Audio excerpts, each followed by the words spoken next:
Hey, what is up, everybody? We're That here. magnificent people. Yeah, hey. Sorry, See it's you 1 there. a.m. And it's ready to talk about hedonism. Yeah, we're ready. No, let's not. What yeah, are we I going don't to know, call Agent this stream? Smith. Wet and ready? So as I was Sorry, go ahead. Sensation Georgia. So I was saying Jeff just had this great chat about hedonism, and we're talking about what it means, and then someone actually explained it in a great way. I'm saying this to all zero listeners right now, but it's fine. But the way what you were just describing to had that great kind of connection to what we were originally planning to talk about, which was the Matrix 2 of all things.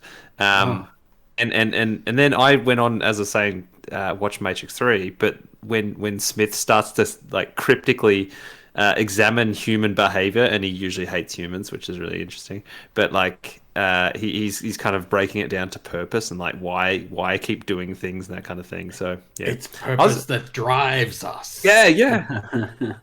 Man, he had some things that kind of like blew my mind about the way he's like looking at. He's like, you're the only mammals that do this. And he's like, you make me sick. And it's like, you're the only mammals that like instead of finding a symbiosis with nature, you just choose to conquer. And you just like drain resources, and you don't regenerate them. You just keep draining. It's like he goes, you're a virus. I'm like, yeah, good point. Good point. Like, good job, Agent Smith. You're a cancer. Oh, it's so interesting. Anyway, that was Matrix 1. That was not the movie we're setting out to talk about. So, yeah. Anyway, I started off on an intro. Hey, look, no non-zero listeners. It's Matt and chat. Hey, what's up, Matt? Welcome, You're in for the early content if you got here nice and early. Well, so, before we get too into the early content, let's start off by introducing ourselves. Chesh! Hi. I'm One who Chesh. licks screen. I'm currently fighting with PayPal. Oh, don't tell us that fucking story. I mean, I wasn't going to, but Good. Aaron Noel, you're a piece of shit. Called out. Oh my god. Hi. Yeah, fuck you, Aaron. Plays games. Called out the internet. It's official.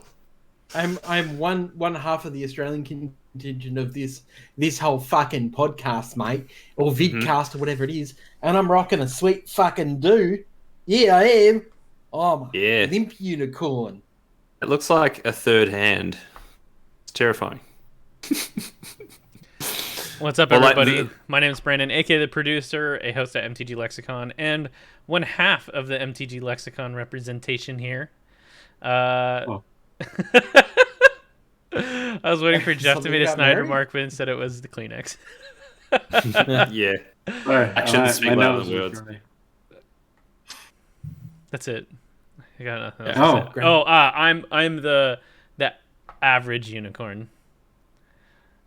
I'm Jeff from MTG Lexicon, and I am constantly wondering how Post Malone can have more money than I will ever make in my entire life and still look homeless.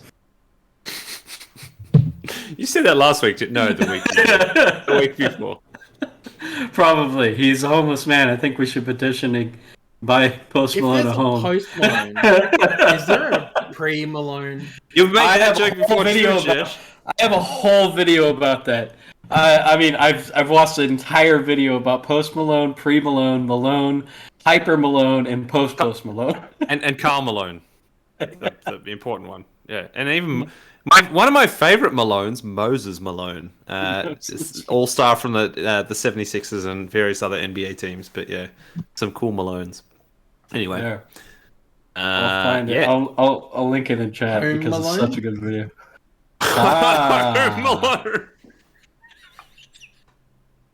I hate all of these. Sorry, I hate you, but I wasn't ready for that. That was quite good. Home Alone 3. I accidentally linked this video to my boss too, and it was embarrassing. I was like, "Oh shit, wrong person." She's like, "No, it's the right person." I'm like, really? Wow. You watched this fucking video about Post Malone? Exactly. Do you want some savage memery? Sure. Yeah. What do you mean? Did you message it or did you email it so you can't take it back? I texted my boss this video. And You are in a great state tonight. I'm really happy. At least you didn't text We're getting your boss like a porn video. Like, no, why? I don't watch porn on my phone. I'm Exactly. Because you're sharing that with your friends too. Check out this pornography. Yeah, I know, right? It's weird because I got a lot. I thought of you. Yeah. It's like I have known people like this. I have known people who have sent me links to porn, going like, "I think you'd like this," and me going, "What are you even doing? Like what? How did we even get here?" To all your friends? Because Post Malone and exactly. porn, obviously.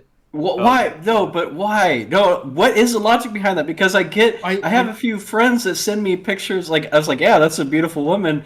Do I really need to, like, what? Why? How does this connect us? You know what I mean? Yeah, like, totally. It's like, yeah, does this validate anything? I don't know. Like, is that what you're looking for? Like, affirmation? Like. I've asked him multiple times, like, why would you think this is okay? And his response was like, I mean, we've known each other for like 30 years. And I was like, yeah, but I still wouldn't watch you in porn. I wouldn't watch you fuck someone. Why are you sending me porn? I'd rather, we keep that separate. Anyway. Yeah. And it's not like he knows me intimately enough, like, in a sexual way, to know what I would like in porn. And I can tell you right now, the thing that he sent me, I absolutely did not like. Yeah, it's so presumptuous that like it assumes someone's ready to receive that kind of content as well, like on their phone. Like, yeah, anyway. And look, people of the world, if you have if you have a piss kink, that's fine for you. We didn't need to get into it, Chesh. Just remember, not can we appreciates intro it. Sam before we get too much into piss kinking? Not too late. Yeah, exactly. Sam, it looks like piss. It's a needs more Idaho 7. I don't know what that means. Is that like a Johnny 5 reference? Anyway, it's really wacky art of a character wearing braces that are made of hops. So is Idaho a hop? Like a Johnny 5 reference to me. Idaho 7, I think, is a hop. I think so. I don't know. Go check on the back of the can. Usually beers that make hop references tell you what kind of hops they use. Yeah, I'm having it right now, and it's usually by a specific hop supplier if they do that too. So this one's Yakima Chief hops. I don't know if they're based here or States, whatever. But yeah, cool one. Anyway, Australian brewery doing a pretty nice IPA, which is not usually what I drink, but I'm digging it. I'm Sam from LexaCrunch, the second half of the Australian contingent, and here to talk a bunch of shit about Matrix and whatever not, because we talk enough magic on the podcast usually. We can talk magic if we really want to, but yeah. I didn't tell you, I've got Gabe joining me on the podcast tomorrow.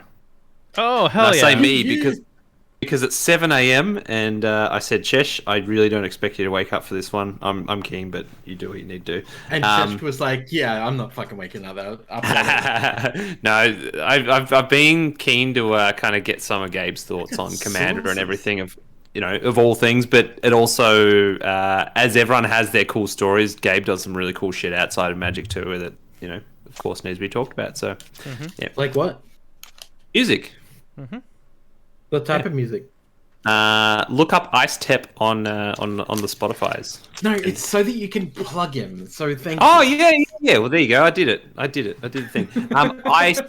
ICE. It's all capitals. ICETEP. And he'll joke. He goes, "You'll be one of the 2 listens I have every month." I'm like, "That's not true, dude. You're better than you people think you are." Like it's. And you were like, I think he's incredibly modest about what he does.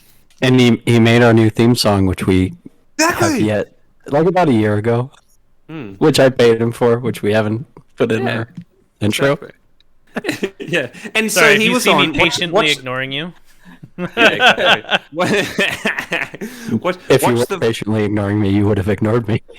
Watch the VOD from is it 2 weeks ago where Gabe was the first IRL guest for the financial year for MTG Lexicon, I think.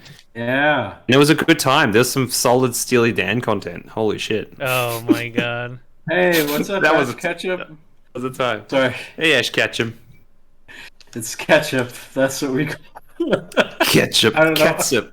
Catsup. That's how I read it every time. I'm sorry. Ash Catsup. Yeah. Exactly. But yeah, so what are we doing today, Brandon? What are we doing today, Jeff? What are we doing today, Chesh? Tonight? I don't Today? look at me. Well, we were gonna talk about Matrix really quick. Yeah. I guess we can And then break I that down. figured after that, someone had explicitly requested a particular game that we did last week, as they loved it so much. That was so much fun. Does and this we tie had back into Piss Kink? No, I mean, if you wanted to, in that word game, no doubt, because everything last week it seemed to go to Chesh's dungeon. So He's gonna read the room. Well, now that Jeff's Exactly. here, I'm sure it'll be Jeff's dungeon. exactly, Oh, yeah. exactly. And then, the one I did love, a few times it was Brandon's Neveneral deck. Like that was an answer more than once. It was quite well done. So yeah, no, that'll be a lot of fun. And we did have a few people join chat last week and go, "What the hell is going on? This is kind of fun." So and to the point, I think Joel and Plorg actually joined us in the end. So that was awesome. Yeah, absolutely. So people around tonight, and it's right, that could happen too. So All right, well, let's Yeah. start our quick talk about Magic news. Really quick, secret layers are dropping. The Phyrexian secret layer with all the creators in it is pretty cheap. I think it's only like $39 or something like that. I did not see that. So You're If you're Rusk not being in my Australia favorite. or Canada or UK. I don't know. Get a friend in the States, i.e. Brandon, to sort your. If you guys tell me that you want one, I will try and buy one for you. Oh, interesting. I haven't bought one yet. The only one I bought singles of the birds one, and that's it. But that could all change. I need to see these new ones for sure. The best way to handle it would be if we use Ship My Cards. Because it's a third-party That's sending right. service. Yeah. You guys have been doing that with basketball stuff for ages, right? Yeah. It saves a shitload of money. Okay. I think wasn't there a conversation too, Brandon, about like just because it's original art on can't quote me here, doesn't mean it's gonna not gonna get reprinted, because was it the Birds of Paradise and a few other ones? They're like, oh, actually they reprinted the art from the Volcanic Island. They did, but they flip thing. back and forth between them, especially like with the Judge promos, and then you have like a special edition. Well, that's right. Yeah. And so as they go through, I mean, I think they change the art at least 3 or 4 times whenever they do a throwback or whatever, or some alternate printing. It's always like back to the original art, right? So. Yeah, and I someone made that comment, and I didn't think it was off the table, but yeah, Honey it's mustard. worth. Honey mustard. Oh, some of the other ones are pretty Gorilla nuts. glue. I haven't Some seen a lot of barbecue. these. So, is it something Salt about shaker.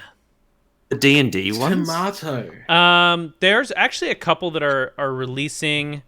There's one that kind of looks like that. Your mum's vagina. Chesh would like Chesh. this explanation. Fire and Ice. You remember Fire and Ice? Yeah. My favorite card, yes. No. I mean the movie Fire and Ice. Oh. Nope. Movie Fire and Ice. Movie. I'm surprised you I guys was going to say, aren't wasn't familiar with Fire it. and Ice upshifted to Rare in Modern Horizons 2, just for fun?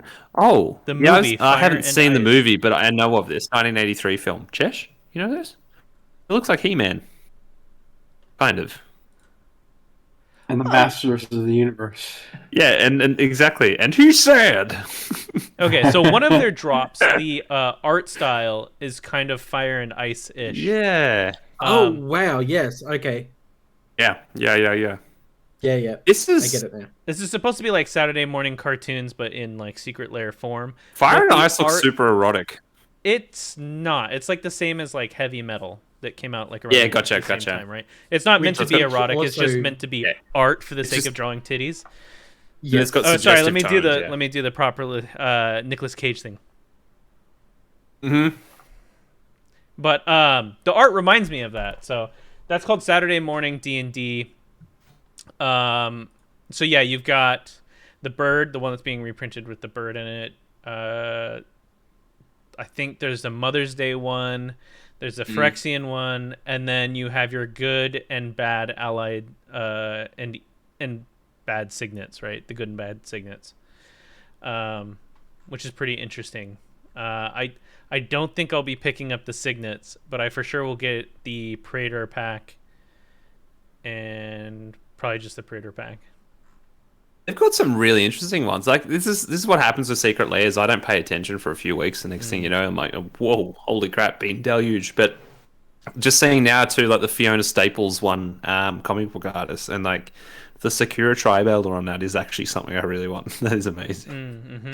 Very cool. But yeah, no, it's, as always, like lots of wacky different styles and stuff. And oh, here you go. And they have the complete art. Okay, so the art doesn't change. They just do the cool new frames. Nice. Yep. Okay. Yeah.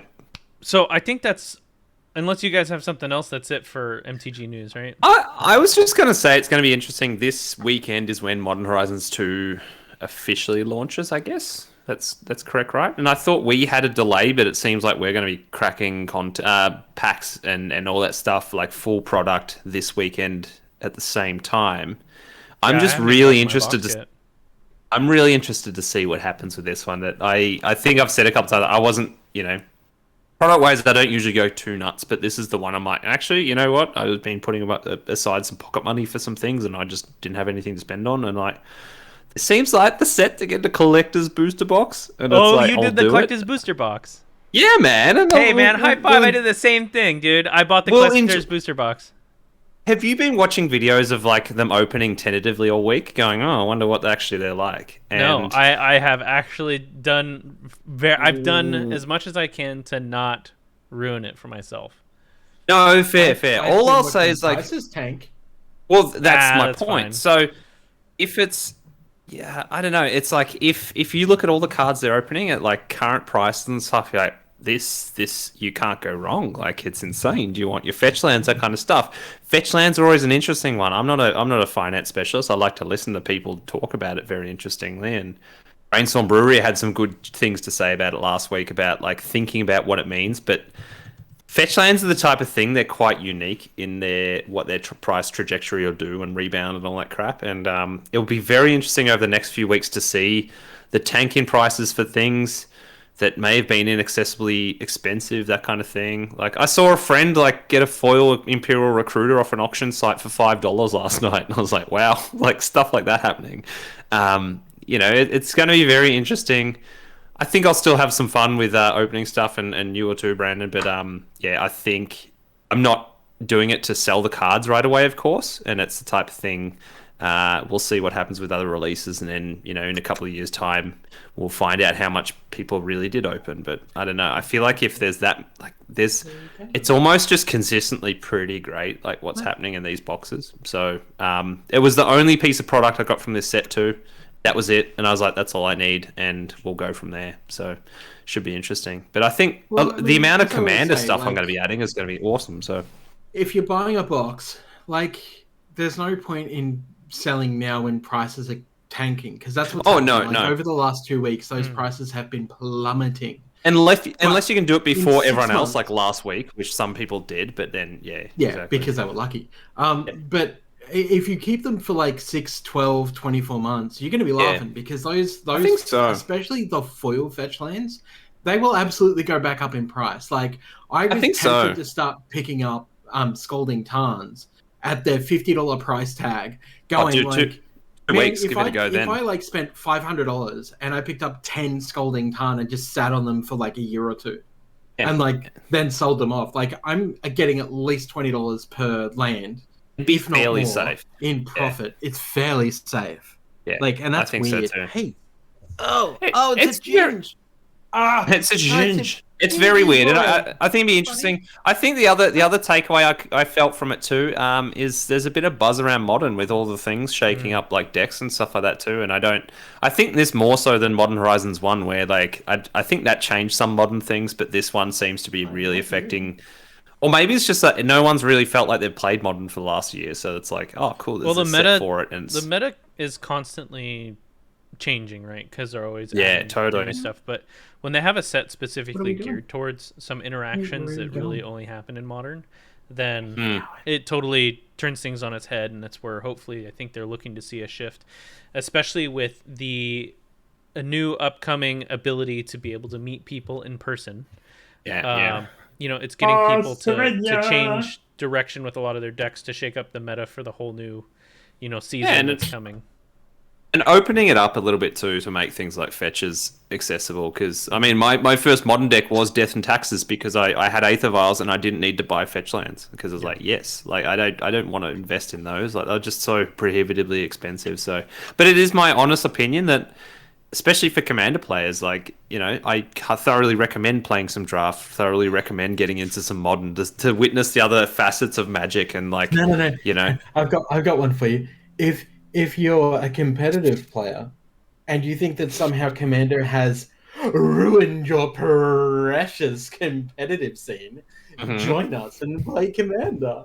Exactly. Conversely, but I think most things perspective always helps at all at the bottom line. So, if anyone doesn't understand that reference, go and look at Twitter. You can find it pretty easily. It's hilarious. Totally. All right. For my next beer, got Arthur Smoked Porter. So I think I drank this one a couple of weeks ago. This is a smoked porter. Kind of smells and tastes like bacon. It's good. Nice. I like smoked porters are the go. All right. So next we're going to talk about The Matrix 2, right? We've all seen it now. Oh yeah. It started as a joke. I was like, let's watch The Matrix 2, and then actually I think we all looked at each other and said, yeah, it sounds pretty fun. I forgot how much I genuinely liked it, despite the movie being utterly garbage. I still would watch it. Hard agree on that one, Brandon. We would have looked at everyone, looked at each other, and my comment probably would have been along the lines of, I remember this being real good, and I'm pretty sure in today's standards it's real shit. Let's do it. Absolutely, 100%. There's some goopy CG, and that's fine. Like we kind of. It's not just the CG element. That's like a couple of moments, to be honest, and it's so throwaway. It doesn't matter. The fighting, you've got to expect that there is going to be bad CG because we've moved so far forward. Like at the time, that was groundbreaking. There was nothing like that. The computing power that they were using, like by today's standards, you could do that on a mobile phone. That's the point. Like because, especially with SFX, it moves so quickly that when you look at something from the 80s that has some, small amounts of digital rendering in it, and then you look at the 90s that has like that ramping up into like the prequel era of replacement effects, and then I love you said that. Do you mean like Star Wars prequels? Yes, and they were like the pinnacle.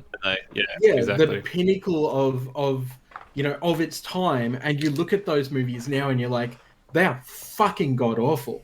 Like, script aside, if you look at the SFX, it was amazing back then, and now it is trashed here. We see better things in TV shows. Look at Loki. Like, there is no reason why we should have stuff now that looks better than back then, but we do because things move forward.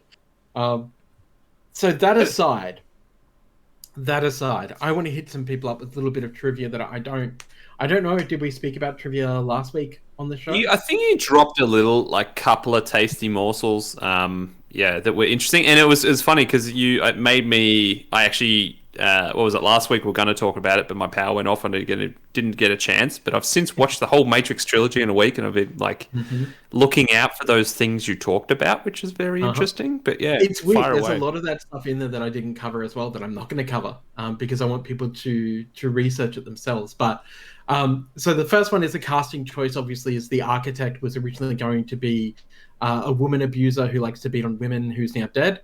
Of course, Sean Connery, which would have been an amazing for its time. And I think even looking back on it now would have actually been a pretty strong quintessential role for Sean Connery. And instead, he decided to do Extraordinary Gentleman because that just goes to show, paycheck. Yeah, exactly. But they were going to pay him a lot for The Matrix anyway, so it probably would have been comparable. It's just the fact that he didn't understand The Matrix because, old man was a James Bond. Another one is that when warranted, it's a 10-minute kind of inclusion anyway. Like, okay. I'll be Sean Connery's manager. All right, so we got this sci-fi movie. It's really weird. I read the script. I'm not sure it's up your alley. It might flop. Or you could be in the League of Extraordinary Gentlemen. Just be you. Just be an old badass. It's gonna be great. Here's the thing that you need to know. In the League of Extraordinary Gentlemen commentary, he actually touches on it, and he says, "Well, I read the script, and I didn't really understand what they were trying to do, so I decided that I didn't want to do it, and that turns out that it was a bit of a bad decision, to be honest. It was probably a very good role."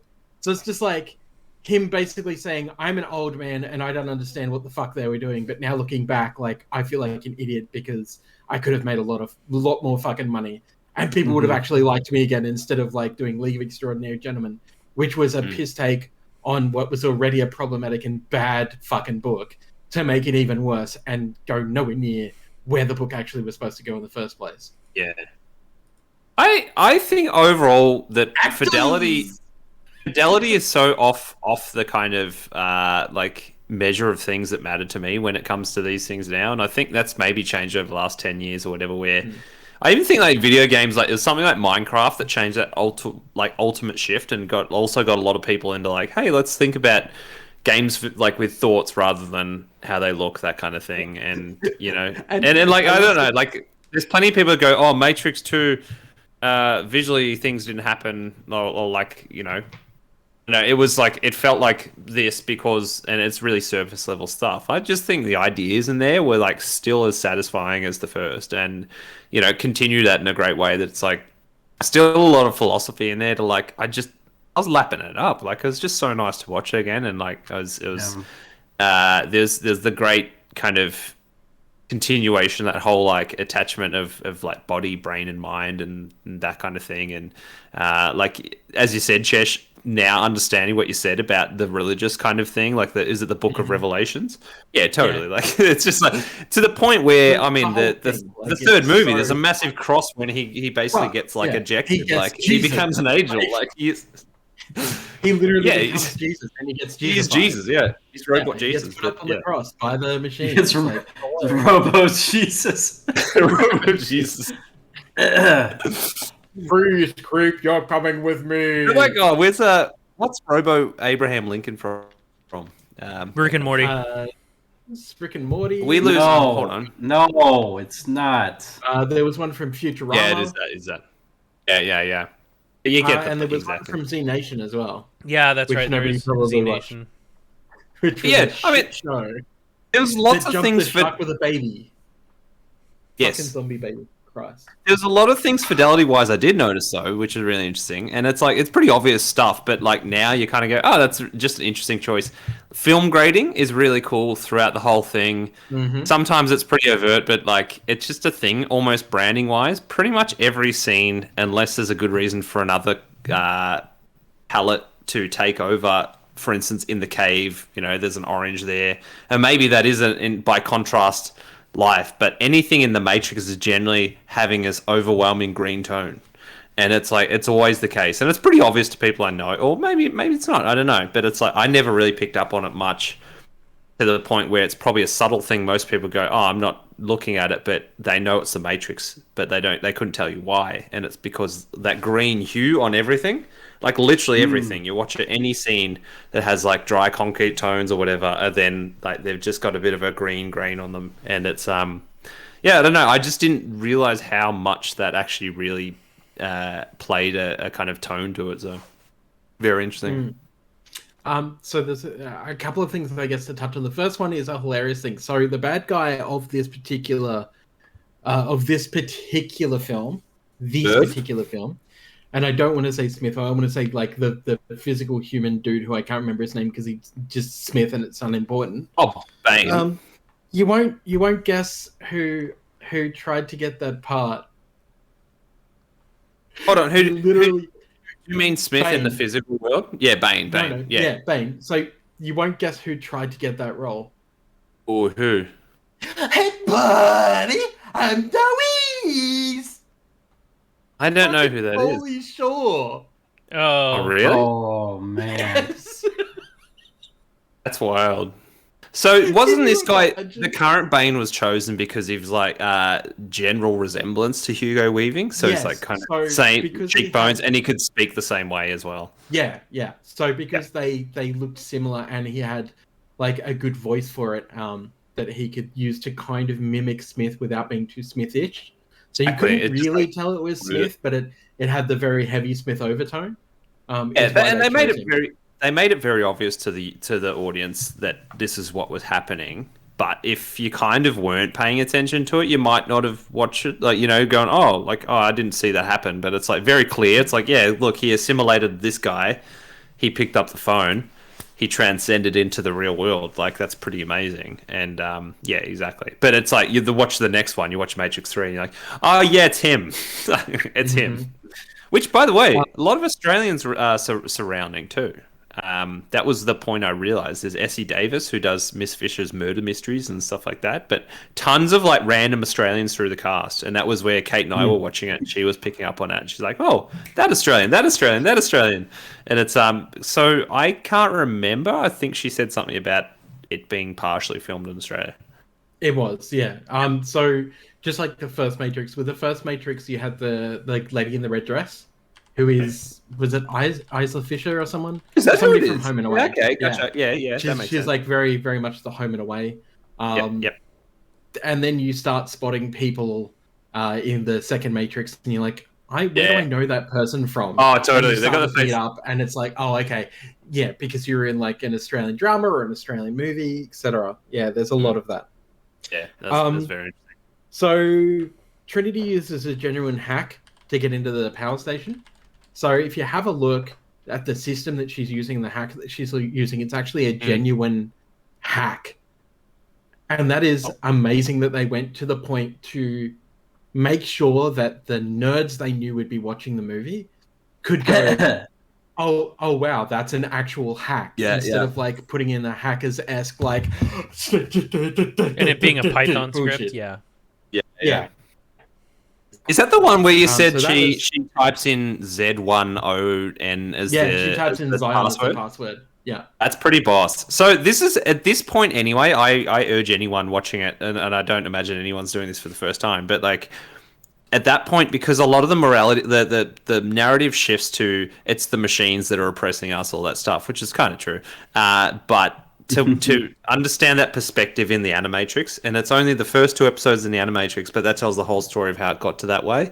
And I'm always struck by that moment where they say the machines almost felt pity after like wiping out the humans for pretty much the 3rd and final time in like the wars, and like the humans blobbed out the sky, and it just gone, the whole world had turned to shit. And at that time, the last one, the humans were pretty much just wiped out, and they almost felt pity for them. That's the point they say, and that's where they go, we need power, what do? We turn them into batteries, and put them into this state of like actually enjoying life and thinking they're in this thing. So yeah, I'm just going to refresh my OBS because it's kind of doing something wacky. Yeah, it is. That's great. I know I'm going into the Matrix. I got cat hair in my mouth. Thanks to my cat. If I refresh the OBS Ninja link, will that work, Brandon? No. This is a Wendy's. So this is the Wendy's. Let's not install updates or hack the Matrix while I'm on stream. Here's one that people might pick up. So, does anyone remember what Niobe's ship is? The logos? No, it's the hammer. Hers the hammer. Yeah. Does anyone know why it's the hammer? Its hammer. Name is actually Molnir. Oh, really? Yeah. But none of the staff, none of the actors could actually say the word Molnir. So they had to change it to the hammer. That's funny. Which is hilarious because this is actually why Chris Hemsworth constantly, instead of calling for Molnir, calls for hammer. What he doesn't want to say Mjolnir. Is it Mjolnir? Well, because I don't think they could pronounce it properly. Yeah, it's a joke that's tied back into the Matrix through the weird. Avengers films. Wow. And also, so I don't know. He always talks about his hammer being Mjolnir, right? Yeah. But whenever he's calling for his hammer, he's going hammer instead of Mjolnir. And he only does it a couple of times, but it's hilarious when he does it because it's like, why would you call it by hammer when it's a fucking hammer? Yeah. I love ships with weird names too. So I always go back to Halo had it's like the Truth and Reconciliation or something like unwieldingly long. Like it's such a or the Pillar of Autumn is a good one too. Like silly long names, but it's kind of great. The first one, of course, being the Nebuchadnezzar, and like I don't know anything about the biblical connotations about Nebuchadnezzar. I'm pretty sure there are some, but all I think of is the Great Magic card as well, which that's a deck we should probably put together at some stage. Hell yeah. Yeah, Nebuchadnezzar uses sunglasses of Urza, or glasses of Urza. Nebuchadnezzar and propaganda. What's that? Oh yeah, exactly. Propaganda, and all players play with their hands revealed. Yeah, man. And this was a deck that I was building as a secret, but I guess it's out now. Oh, Jeff, yes, Jeff. Let me help you finish it because that's beautiful. Okay. I found is Nebuchadnezzar Demir blue and black? It's blue. It's blue, black, and red, I believe. Right? I put it down like a year ago. After when the pandemic started, I focused on something else. It's also like beautiful art, of course. Like it's blue, black, and white, isn't it? No, just blue, black. It's just Demir. Oh, it's just blue, black. Okay. Yeah. Beautiful. So it's like a historically bad commander, but that's why it's so great. That's why I made. Oh, it's such a good commander. Are you kidding? Skeleton ship. It's so good. So the other one, Jeff, I found a blue black enchantment that all opponents play with their hands revealed. Like any of that is golden. Like I love that stuff. Oh, interesting. Oh, it looks like people use Norrit in that. Norrit's a favorite card of mine. Anyway, going off the tangent. Norrit is a card. There it is. Seer's Vision, Jeff. Two blue black enchantment. All opponents play with their hands revealed. The best kind. It's asymmetrical. And then you sack Seer's Vision, look at target player's hand and choose a card from it. That play discards a card. It's so good. So, the Zion orgy. Orgy. That's the wrong word, right? Zion. No, that's accurate. The Zion rave scene, as the it's pleasure portrayed. rave. Yeah. No, if you ever read the script for The Matrix, and yes, I have read the script. Oh no! What does it say? It's actually supposed to be a rave. It's considered to be a dance rave, but we all know it's a fucking orgy. Come on, guys, really? It's a fucking orgy. Like I don't know. I still think without being too. I had this chat with Kate when we were watching it. Without being too, I want to say lame or ham-fisted. Like it was like it actually did convey the fact that like as a stark contrast to the machines, that was pretty much one of the most primal things they could do. Yeah, you know what I mean. Like they're in a cave. Like that's why they emphasize on the stomping with the feet. Because they're all going to go and fuck. I get it. Well, yeah, and they're literally in the mud. It was like such an expression of humanity too, and I was saying like without being stock photo insensitive, like it was like quite a great like multicultural depiction as well. You just got like humanity. That's all you got in there. So, like it wasn't like one-sided or anything like that. And I don't know how else to simplify that and put it because it was more like just a feeling I had. It's like that's I think it's done actually pretty well. Well, so Tony Stark built it in a cave with a box of scraps. Tony Stark has built a lot of things in a lot of caves, if you know what I'm talking about. He's left a load in a lot of caves, for sure. Yeah. So the dance scene was constructed with over 1,000 extras. There is no CGI. Oh, holy shit. Excellent. They actually got a whole bunch of people because they wanted to feel raw and visceral. And I'm like... Exactly. Like, and it was... You'd probably notice that like it really kind of ruined the edges if you could tell a lot of the people were just cut and copied or whatever. But I was going to say, so yeah, where do you find such a cabinet cave? There's a reason why you can't notice the difference between the CGI Smiths and the real Smiths in the fight scene. All the same? Because the CGI Smiths are not CGI Smiths.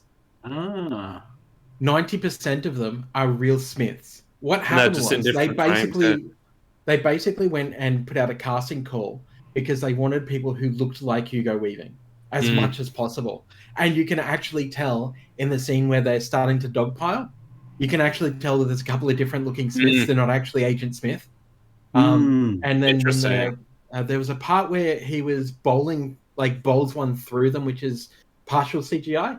but you can tell on the outside that a couple of them have like different colored hair, just ever so slightly, but you can start to notice the differences if you're looking for it. So I just thought that was like really super interesting that they tried so hard to take as much CGI out of the film as they could for what they could, which still doesn't explain the fucking Neo flying scene. What the fuck?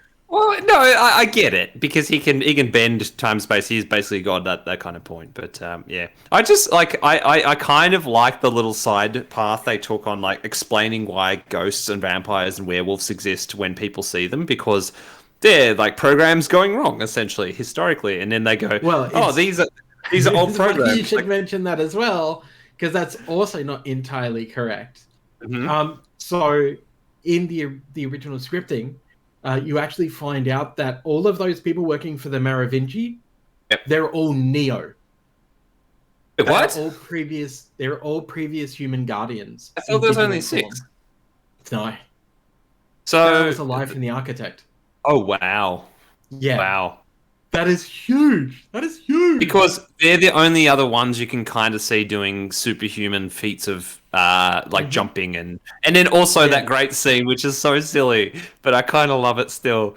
Choose your weapons on the wall, and like I said to Kate, it's like, really? You chose the fucking trident? Like that's of all the things. Of course, if you want to be Aquaman, you got to have a fucking trident, right? And like the one that gets the shield, I'm like, I'm pretty sure no one else has a blade, buddy. Like it's like strange choice. The shield isn't just to protect from a blade; it's to protect from all hits. I know, Plus, and you it's can kind use of the edge of the shield as a weapon if you know. I'm sorry, Captain America. I just thought it was a no, I'm just coming off as like a big combat geek. Oh god! Yeah, but it was like it was a fun scene. It always is, and there's some silly like the slow mo ones where they almost like it's like a Renaissance painting of like the lights of God coming down and like they're flying, and it's silly, but it's kind of great. So I don't know, and I think that's my general overtone of the movie. There's a silliness, but it's kind of great, and I really enjoyed watching it again. So another piece from that,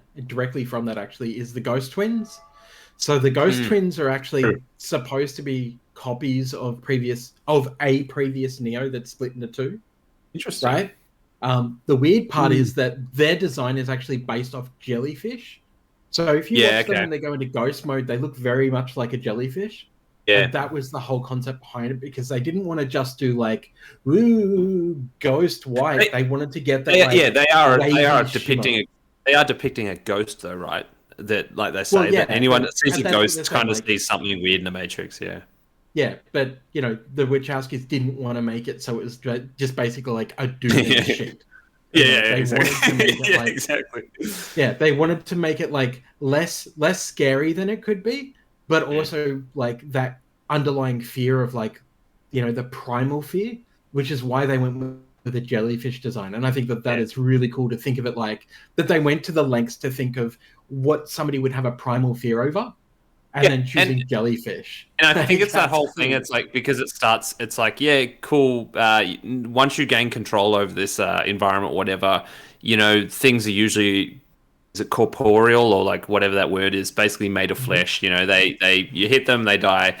And then like the rules change with a new enemy, and it's like, well, how do you kill something that kind of just turns into a ghost? And that's kind of terrifying and almost, like you say, evocative of jellyfish in a way that jellyfish are basically just aliens. Like they really are.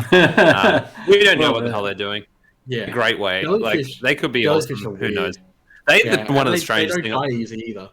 No, totally. Like they're one of the strangest thing on the planet, with like alongside like mycelium, but that's a whole nother thing. Like fungus, like it's so cool and strange. Oh, fungus is wild. Tardigrades. Oh man. Fucking those things too. Well, they just shot a tardigrade at like faster than the speed of light or whatever recently. Didn't they? Well, I mean, because they found that. Why did they throw one in a collider? Yeah, that's so. Yeah, actually, there's an actual article on this. I think. Oh, I need to find this. Yeah, it happened recently. Because they found a whole bunch of them, I think, in a volcano or something, and they were like, "We don't understand how these things survive." Like, you just Agent Smith them like, "What is your purpose? Why are you doing this?" That's exactly, because we're humans and because we're inquisitive, and we were like, "We don't understand this thing," so now we've started like shooting them, and Like, let's just fire it around the Hadron Collider and see what happens. We are actually the worst. We are the worst, though. Like, when you put it that way. Like, I sent you a link. It's totally that. And doesn't this whole movie remind you as well of, like, you know, the inevitable, AI uprising of the world we live in one day, and it's going to be Boston Dynamics guy, trainer, kick guy one, dying first, like as a gesture to humanity of like what you do. Yeah. It's going to be good. What do you want from us? The first thing we want is that fucking dude to die. Oh yeah, he's going to be like, he'll become the logo, like, or something, you know, of Z1 or whatever the city's going to be called. It'll be the coat of arms. Yeah, it'll be a time. But yeah, I'm just really psyched now after all this chat to go back and watch Animatrix, because a lot of it's just burnt into my brain of watching it over the, literally over 10 years ago. But it's funny you should say that, Sam, because the kid that runs up to Neo at the start, he's the kid from Kid Story. He is the kid from the Kid Story in the Animatrix. Yep. Yeah, so because he hints that, he goes, "Oh, you saved me. You're the one who gave me, like, the opportunity," and it's never really fleshed up upon. But it's like, no, you saved yourself, kid. Like, I didn't do anything. I just showed you the door. And I'm sure you can find them on YouTube or something. But yeah, like, even just watch them as shorts. But there's a whole one about the kid, which is, and is that one animated? Yeah, it is. I believe. I think most of them are.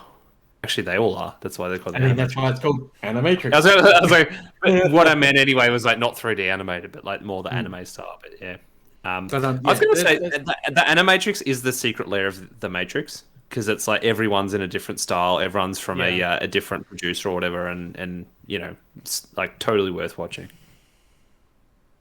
Yeah. But tight. So there's heaps of different trivia. I think a lot of it now is actually on the internet. Some little bits and pieces probably aren't, that you can spot in the movies, and that you can go, oh, that's a weird reference, and then you realize it's referenced in another movie later on. The fun theory of Smith as the One, which was interesting for me to listen to and go, yeah, I kind of get it. I like it. Again, when you have the white hallway, when you have Smith confronting Neo saying you've got nowhere to go, when Neo's with the Keymaster and Morpheus, and you look in Smith's glasses and there's no reflection, and he's literally talking to no one. It's like, was this a continuity error, which I highly doubt, or was this a literal fuck?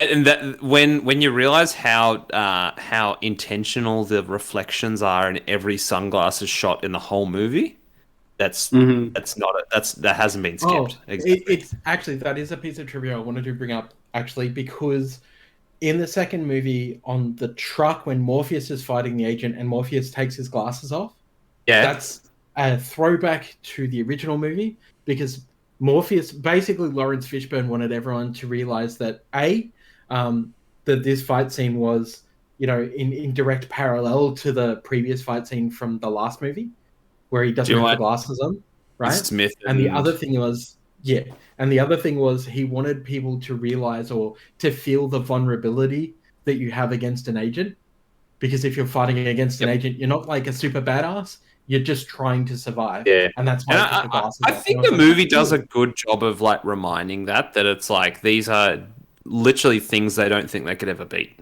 That's and I don't know. I think sometimes pieces of fiction or whatever don't go to enough lengths to really express how terrified or insurmountable this kind of this hurdle is. It's like, no, you can't beat them. Like, you just can't. Even it's like, Neo's kind of like going toe to toe with the main one, or like the alpha one. But even still, like, most of them are like, nah, there's like, no one ever walks away from one of these encounters. It's pretty nuts when you think about it. Also, Chesh, absolutely love the katana scene. I still love it. Oh, dude, katana scenes are always great. Like, if you're gonna fight with a katana, like, in anything you do when you fight with a katana, like, I'm gonna be right there watching it.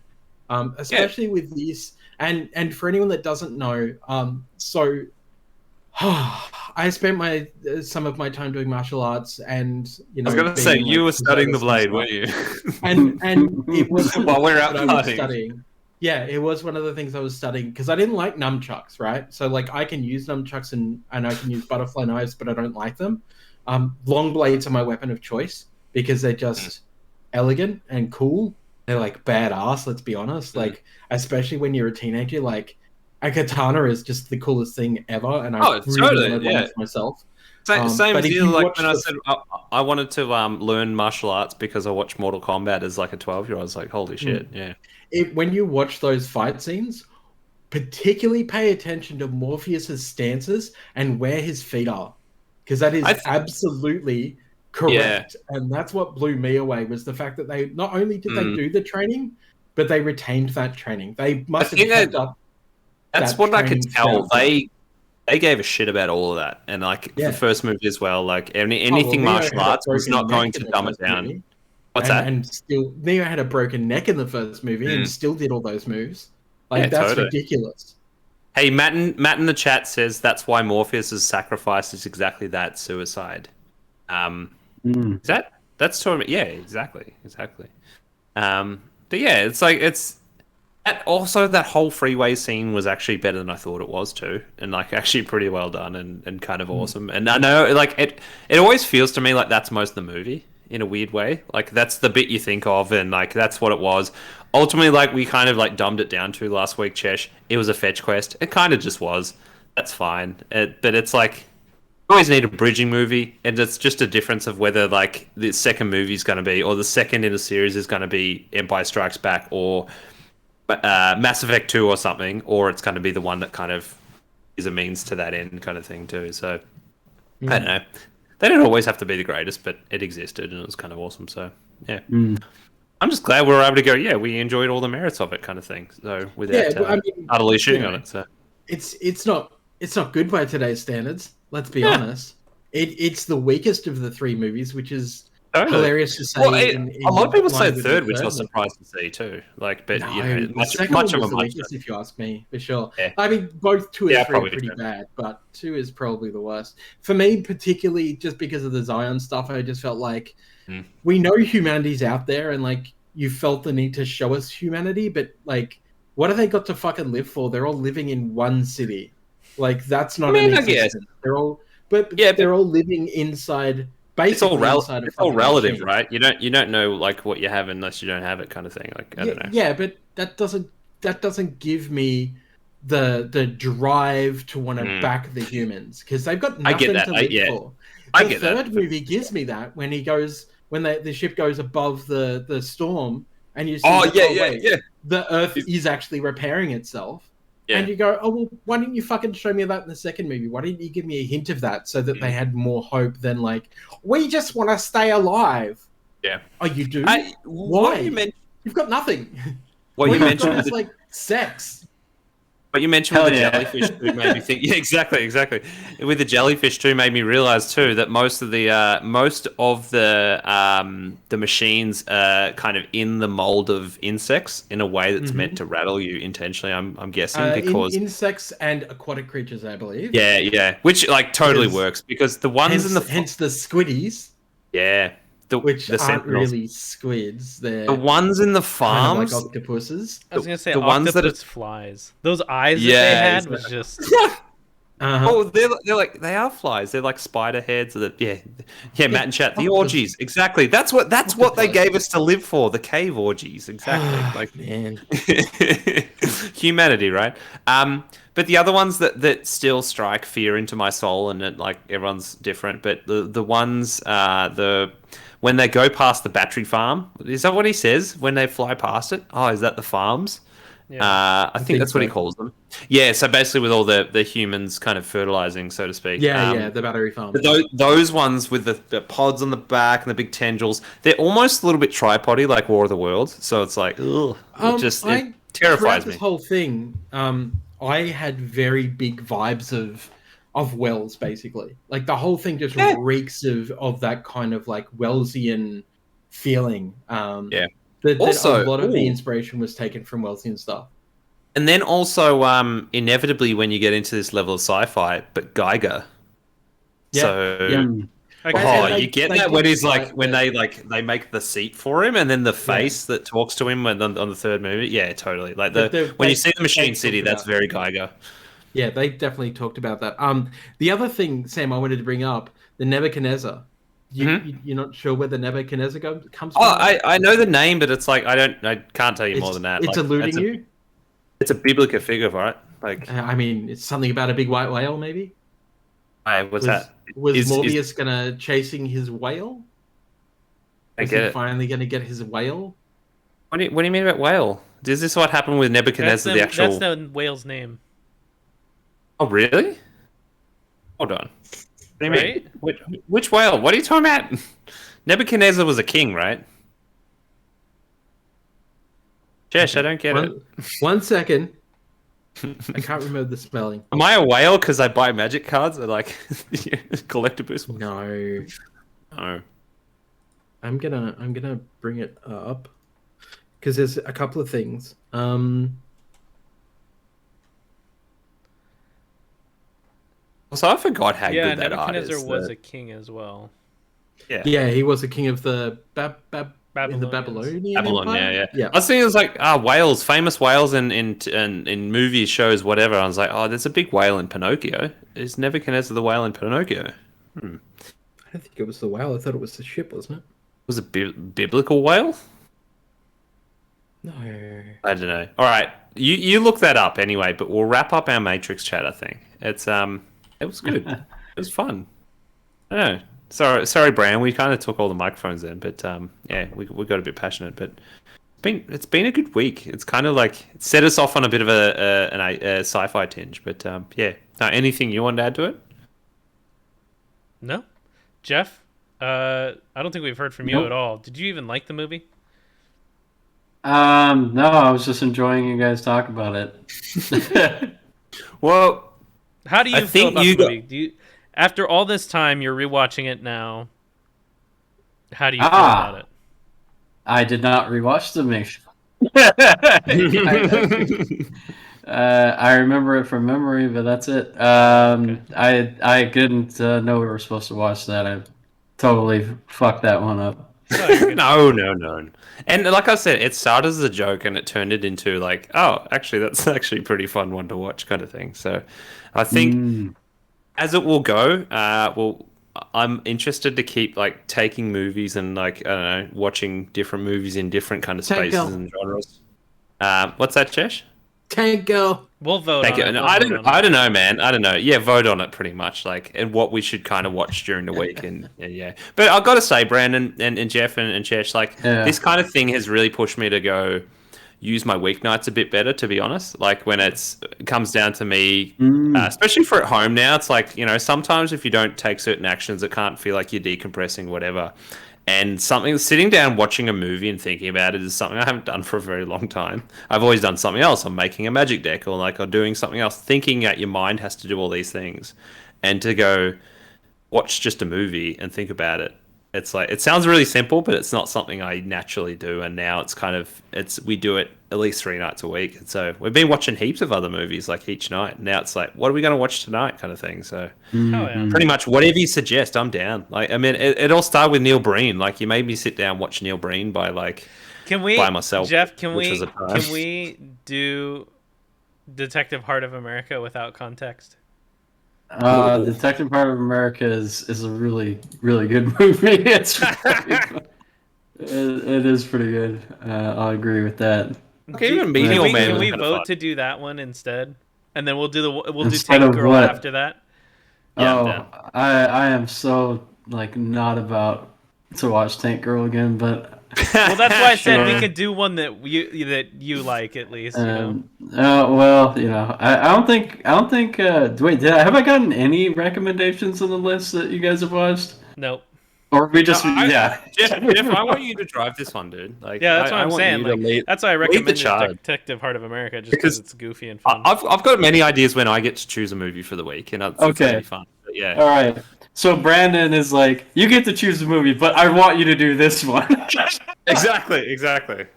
And as I realized, we're just gonna choose Piggledy. I'll force you all to watch Blast from the Past with Brendan Fraser because he is so studly. You like Blast that from the Past from Brendan Fraser. Brendan Fraser used to look very, very charming. Oh, is it Encino Man as well? Is that the one as well? Yeah, that's it. Yeah, I've got to watch that. A mate of mine told me I have to absolutely watch that. Sorry, California, man. Like they don't want to, Brandon, like, I believe that the comment you want to make here is that he very much is. Oh, now I have an erection because I'm thinking of Brendan Fraser again. Yeah, Jeff, what would you? Current Brendan Fraser. As much as I get it because I'm old and I'm obviously put on pounds, so I get it. I get it, Brendan. I get it. I'm sorry, but current Brendan Fraser would make my penis go ooh. Huh? Yeah, Jeff, what would spark joy if we all kind of sat down and discussed? This would spark joy. I don't know. Let me think about it. Am I down for another watching of The Lighthouse? I don't know because it's such an intense fucking movie. I'll think about it. I'll get back to you guys in chat. No stress. What did you say? What on earth? Jameson learns drums. What's that? What? Where J. Jonah Jameson learns drums. Oh, that's Whiplash.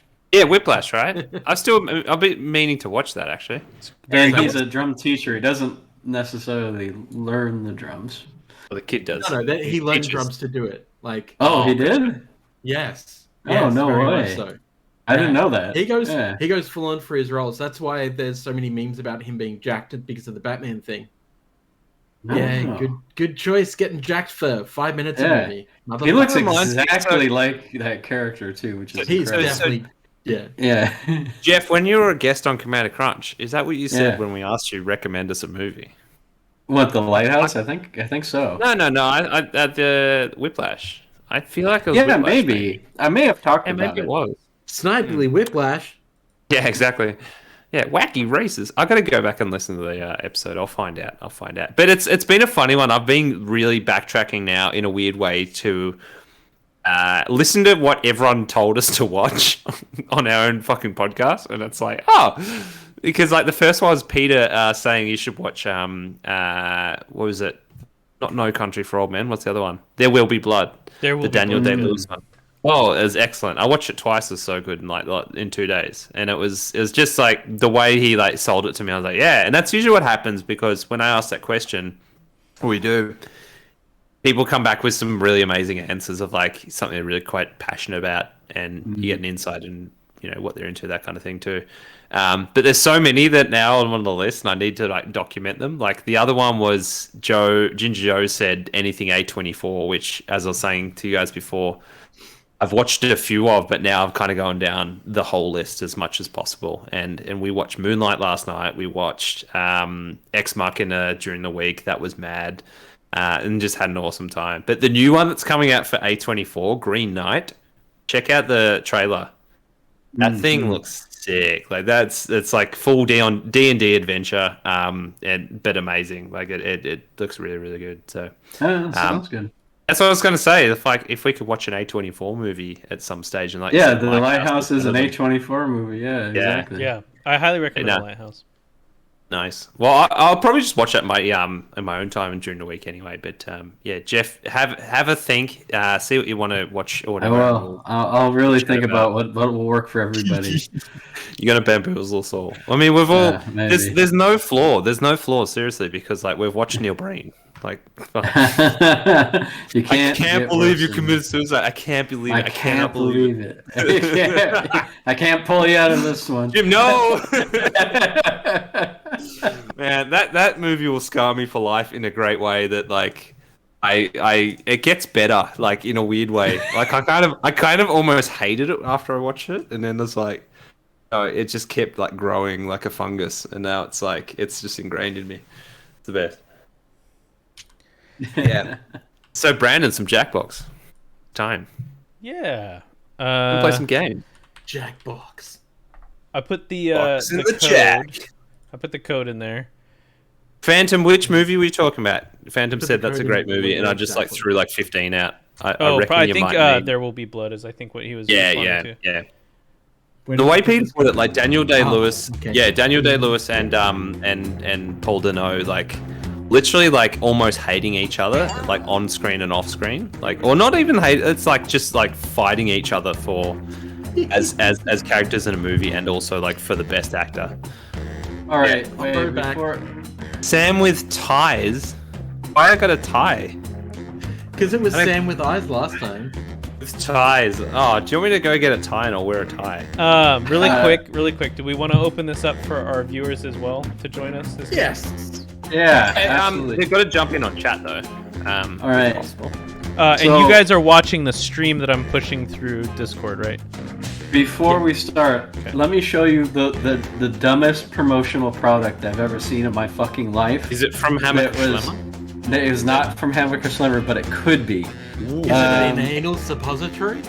Absolutely not. It's That's a promotional. Chesh. That can be a legitimate and very sometimes important way to, administer drugs that are actually a laughing matter. But anyway. But as a promotional item for a movie, I don't know if that exactly. would work. It's like chuck this up your bum. It'd be a whiz fizz canister, like. God fucking damn no. This movie will make you tingle in your anus. This is a promotional item for Zack Snyder's zombie movie that came out, which I did not. I have zero interest in. It's the Vegas one, night. It was like a Night of the Living Dead movie, but set in Vegas. I can't remember what it was called. Yeah, well, whatever.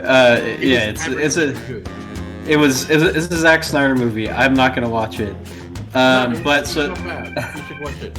Let me show you what this promotional item from this Liquid Death company shipped me with my free T-shirt for subscribing to their service. They just threw it in there because they probably couldn't get rid of them, and you're about to see why. Please mouse pad. Please mouse pad. Zombie. Yeah, Please make it a blow up sex zombie.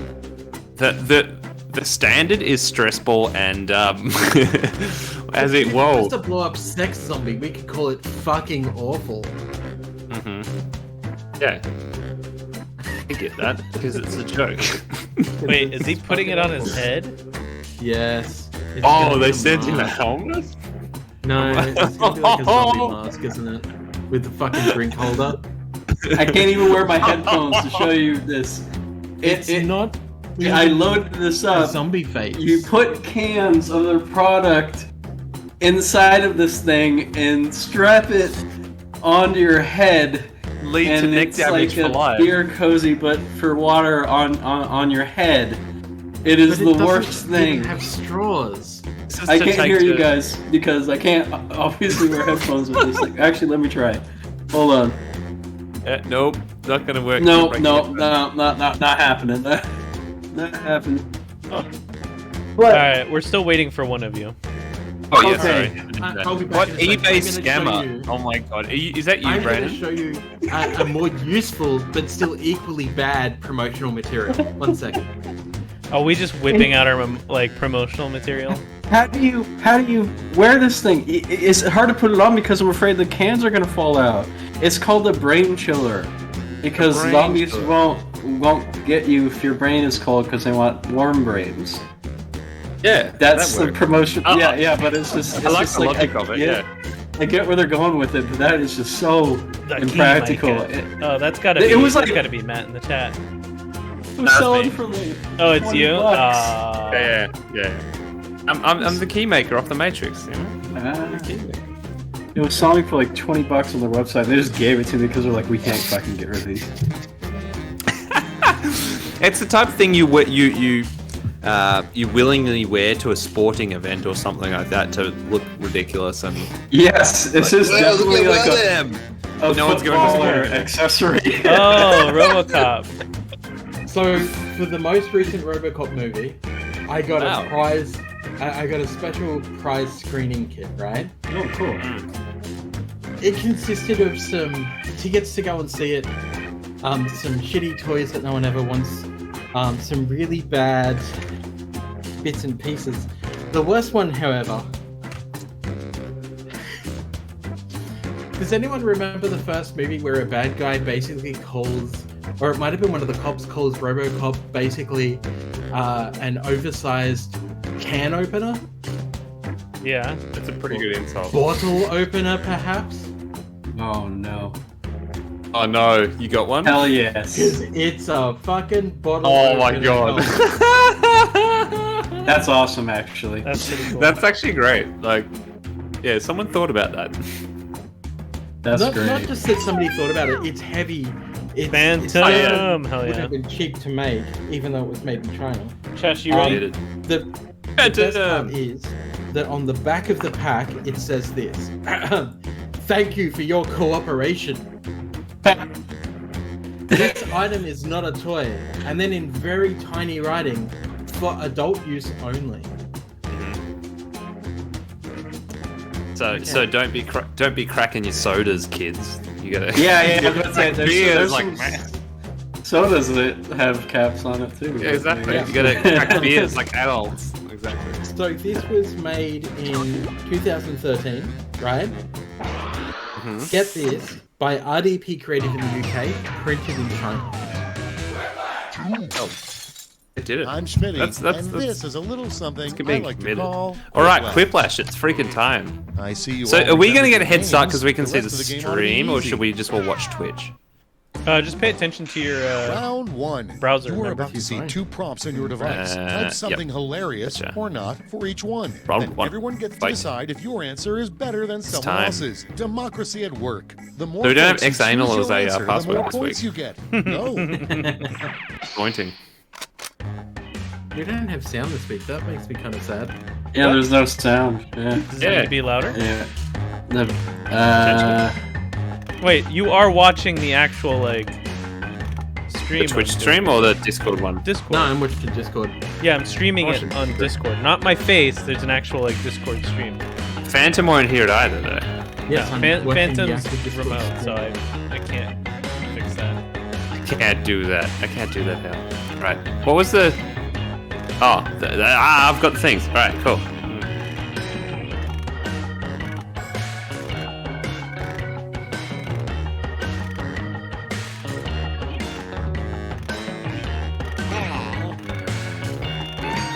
Oh yes. I got it. Yeah. Do I have to put up the stream? I guess if I put up the stream, I can hear you. I can hear myself. Yeah. Okay. Never mind. All right. Yeah. No music, but it's okay. We can fill the void with our. I'll fill the- re-push it just in case, but you should be able to hear it.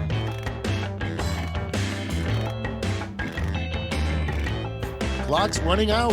Think fast or use a safety quip.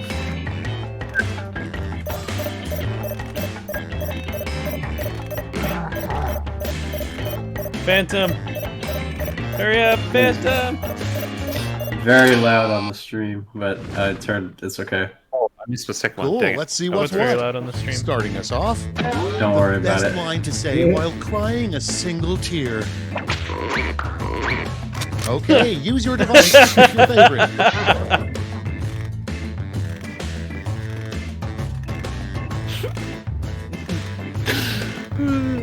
Just a single tear? Jeez. What if I keep voice about that? Just make sure that everyone votes.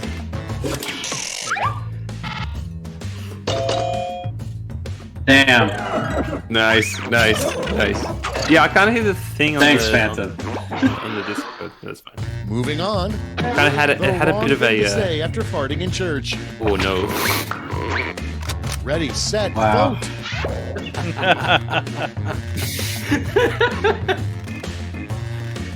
That's really good. Wow. Oh, that's really good. Boo! Close. Could have gone And either way. next, something you Yep. don't want to hear from the skydiving instructor strapped to your back.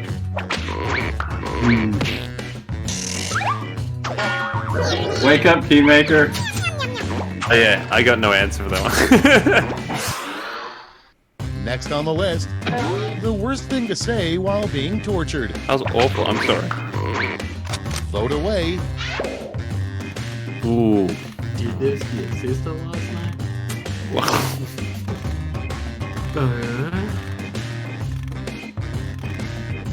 Is that really worse? I don't think that would be the worst thing to say while being tortured. I feel like that's like an extra hard on. Oh, come on. What are with these crazy split decisions? I appreciate it. Next I one. appreciate it. What not to say to a date while you're on a paddle boat. Put in your votes. Okay.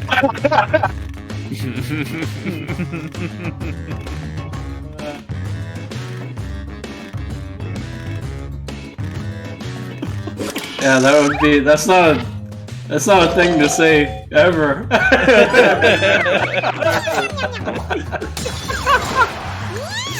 Well done, Phantom. Round one's over. Let's check the scoreboard. Okay, so who can't hear it? I can. I can't hear the music, no. You need to just maybe unmute the volume on the Here comes round his two. stream. Hey, if you like round one but thought all the You can hear points it through should be the doubled, stream. have I got the round for you. Oh yeah, you You can. know, watch Twitch. I know, but we'll be all on the same page then.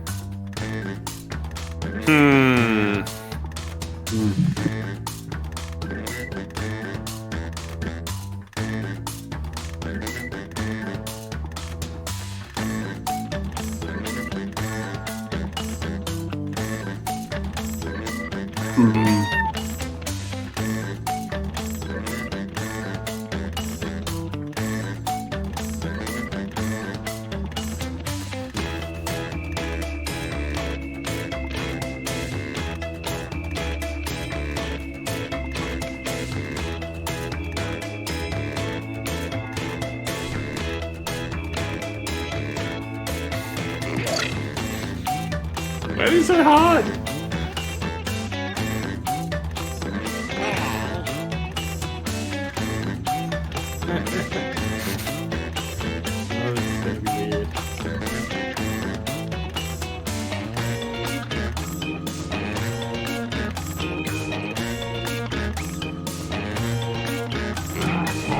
Alright, Phantom, you got 10 seconds left. Almost out of time. Use the safety quit button if you have Phantom. to. Yeah, we're not waiting on Phantom. Oh, sorry. Sam, you got 5 seconds Yeah, left. I get it. 3, 2, 1. Ah, damn it. What? Were you writing Oh, an dude, Let's essay? put up those quips. No, I wrote it and then like didn't click The enter. Teenage Mutant Ninja Turtles should update their catchphrase from cowabunga to blank. Okay, everybody pick your favorite. Smokeable. Yeah, that's the answer for me. that's definitely it. Smoke a bong! Yeah, dude, smoke a bong! Nice. Just smoke a And blunt. next is the name You of a don't do horse drugs. you should never bet on. Get to voting. Wow. Yeah, I mean, I'm not.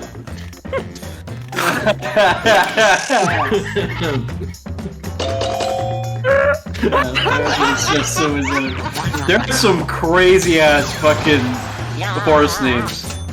Racing horse names. Coming up I next, used to listen to this you podcast might and they hear used to go Big through Bird them. say on his deathbed. Orb was one. Vote now. Orb. You hear a big that's bird just say instant on win. his deathbed. What might you hear? So I'm gonna go with what you might hear is what is life? So that's the one I didn't think actually entered in, but anyway. I'm glad it registered. Moving on. Maybe there's been an Life update hack, that actually if you still don't gets have your a thing and wine you rack, don't click simply enter. use a blank. Vote on your devices. Wow. Well, how do you certify it? Wow. Damn it. Damn it, my anus.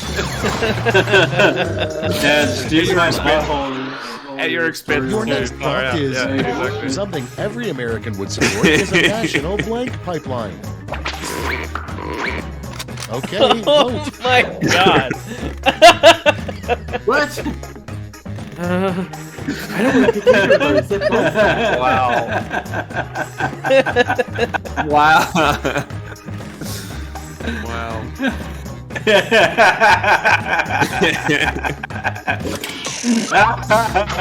Wow. Yes, comrades. Yes. Yes. The alt-right YouTube pipeline. Round two's done. Let's see who's winning now. What the fuck are you trying to say with this? Like, Oh, that was The my alt-right YouTube pipeline is just way too big and way too fast. We yeah, need to- sabotage. Let's go. Sam with ties, which is not me, by the way. This is round three. Look, I'm The gonna- last okay, I'm gonna flash. take credit. One final chance to catch up, and It is everyone I, gets Robot. the same prompt this time. Birdlash. Follow these word-lash instructions.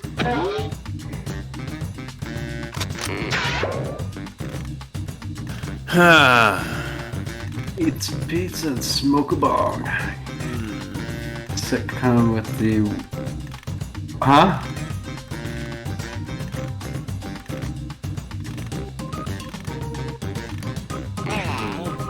Bam.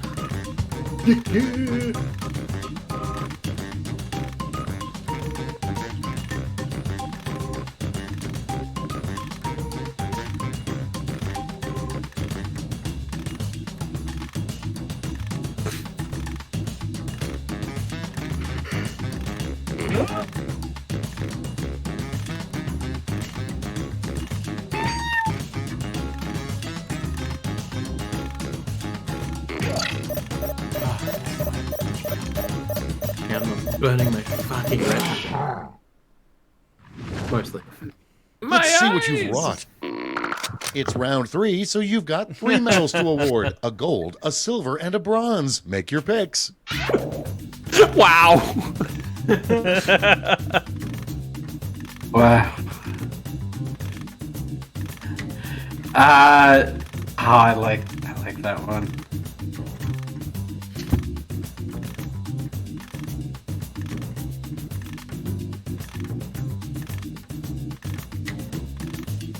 Don't forget you have to pick 3. I Gold, really silver, like Squeeze and List in Seattle. That's hilarious. Yeah. I do like Yeah, the it's squeeze list pretty- in Seattle. Pretty good. It's pretty good. Okay, everyone, let's see who got those medals. Bronze. Here's the silver bronzies. Nice. and the gold. Now we transform Whoa! those medals Damn. into Whoa. It is a movie, not a sitcom. I feel like I'm cheating. Nice. Holy crap. Squeezeless I in just Seattle. knew that was yours, Chesh. That's the Yeah, of game. course. Let's see the I can hear you final talking. scores. Like, as in, I read that and I just hear your voice. I was thinking Squeeze My Lime was a show, a sitcom about a guy who works at a bar, like a tequila bar. Alright. Alright, so does Oh, anyone wow. in chat want to hop in and join us, or do we just go right to the next round? Certified Jeff. Yeah. Yes. Us in chat, Matt in chat. Oh, we got 10 now. Whoa, these people. We got a Hell yeah. Let's full audience yeah. here. You know, Because everyone this was- is a More than merrier. Yeah, Jump on watch in. party game. this is a full audience for us.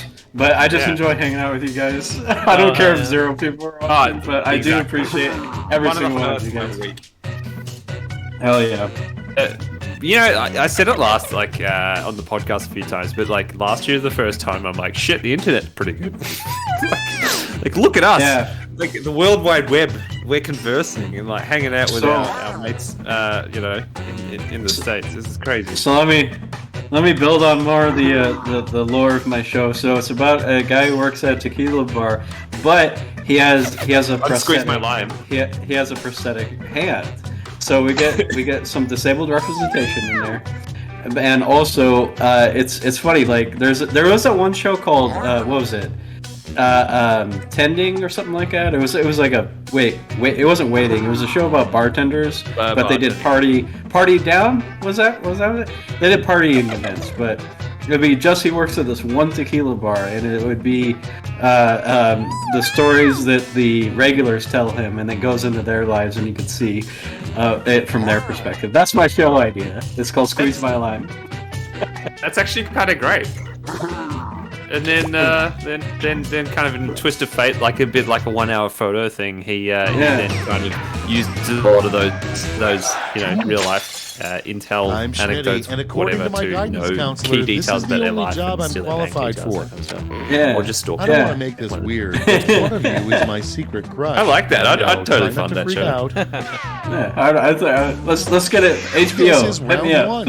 You score based on the percentage I of love how players much who you like thought your that answer. out. That was Plus, awesome. there are bonus bonuses at stake. That's really It's like, it's like Orange is the New Black does that format where it tells lots of different stories, and I always love that. Like, rather than you're getting bored of one character, you have like little vignettes every episode.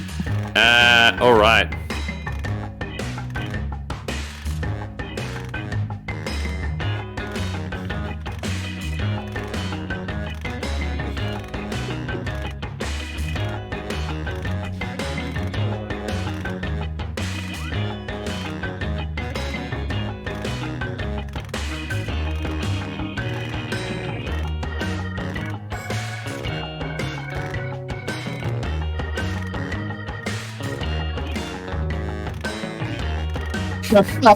Oh man, this question. Fuck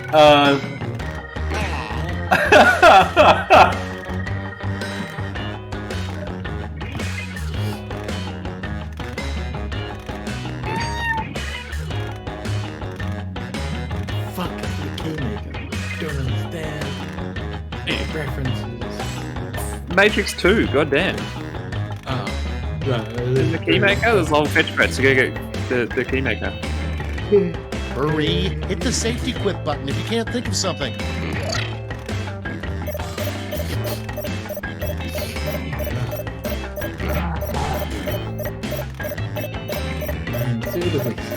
Sam.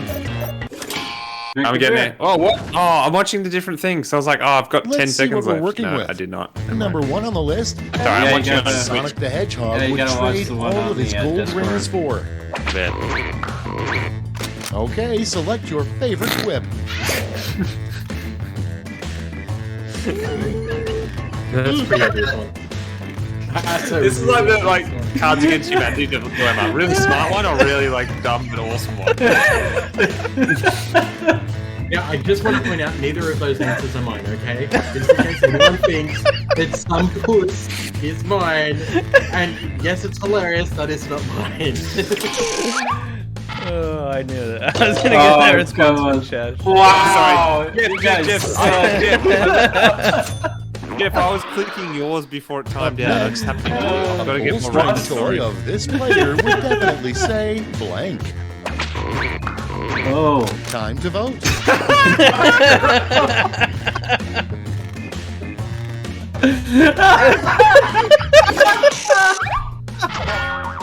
Why is that so funny? Why is that so funny? It's like Mike Wazowski. Next up, It's like, wow, what's so Kanye good. West's personal mission statement?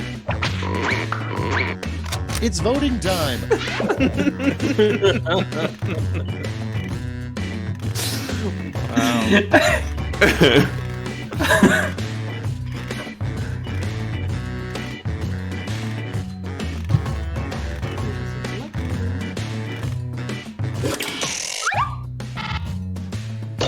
Hell yeah.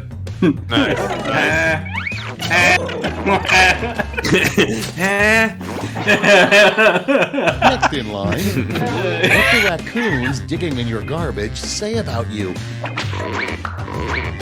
And vote. Jesus. What? Must have been a good. Okay, alright. Must have been a good. What? Who's drunk? Jeff's bad dragon again.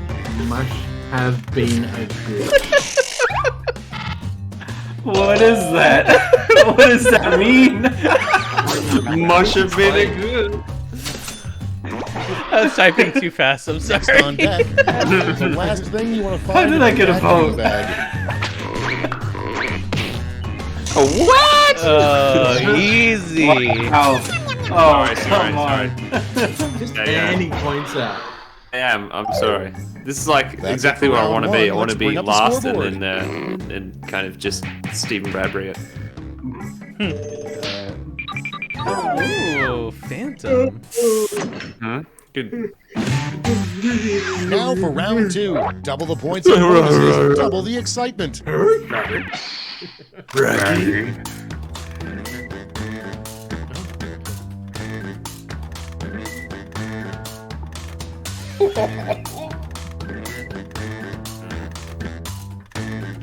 This doesn't slay.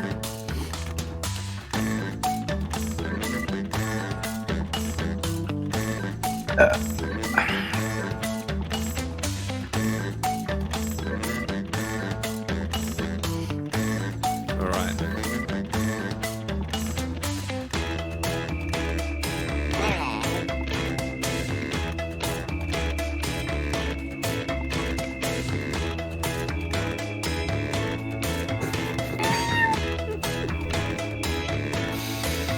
$40 seconds. 40 seconds.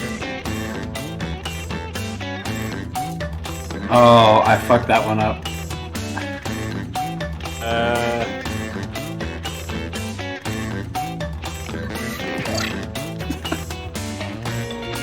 I probably have the same answer as someone else in this one, but whatever.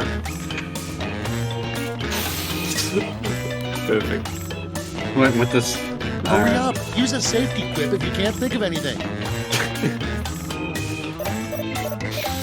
10, 9, 8, 7. Join us. Oh, got it just in time. Wow. Can't These even better remember be what the first good. one was. First up, a nutritional fact you'd find on a can of whoop-ass. I lied. Okay, everyone, vote for your favorite. Ooh. Oh, they're both good. Yep. That's actually it's pretty bad. Hell yeah. So, Well done. mine isn't technically a nutritional fact, so I was like, oh, I fucked that up. Okay, But let's yeah, go. I was like, yeah, that's Conspiracy a good, alert, that's great. aliens are Maybe, real, but, and like they're maybe you get more blank. nutrients. Like, I mean, actually, like usually you cook Get something to to get more voting. nutrients, right? Yeah. Ooh. Quick, everyone, go out and you only have a couple of weeks left for a KTD McDonald's meal. Wait, what? Yeah, the Thing? AU Popstar meal. Yeah, Oh. Oh, the BTS meal, which is just chicken nuggets with 2 different sauces. whatever. Same thing. KTD. Next in the BTS. hopper, the hardest to part five. about I don't being know. Justin How Bieber's scary would it be if bodyguard. the aliens just were Vote now. Oh no!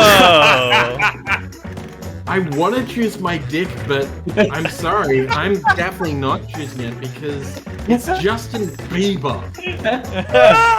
If you're not getting it right for Justin Bieber, you've got some sort of weird fucking problem. so funny though. It's so funny. Oh my god. It's Justin Bieber. Oh shit, it didn't work again. Oh, anyway. God, of course. Oh, Sam didn't vote. I was just, Yeah, it sorry, was the hardest part of anything. You always just say Next. my dick. That's Yeah, This is exactly. last words, Are you probably. like your mum? It's voting the time. hardest part of looking at your mom, my dick. So that's weird. Oh man, this is just okay. Sad. They're both poop jokes. Yeah, It's both Yeah. sad. yeah, exactly. Wait, is Pepto-Bismol a poop thing? I thought that Pepto was for digestion. Like stomach acid. Pepto-Bismol is for upset stomach, diarrhea, constipation, everything. Yeah. It's got Coming up the reason why they call it the name of a nursery Pepto-Bismol rhyme that's is because it guaranteed contains to give the your mineral kid bismuth, nightmares. which is good for digestion. Vote away.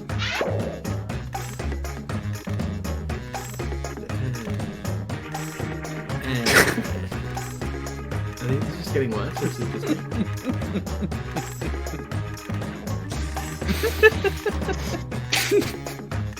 What? Hamburger Schlimmer. I mean, Hamburger Slimmer gives me nightmares, so I guess.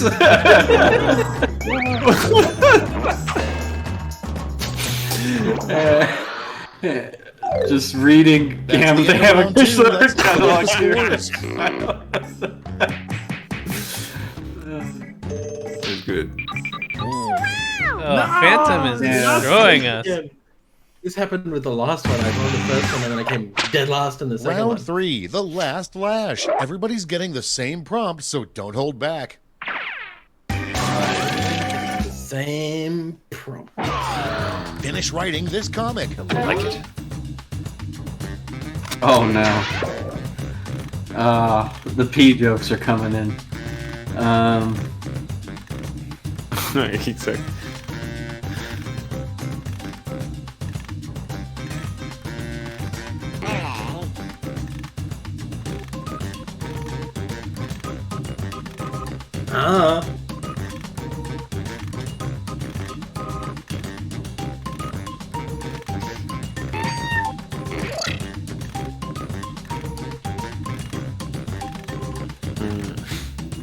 eBay have opened my case again. Yay!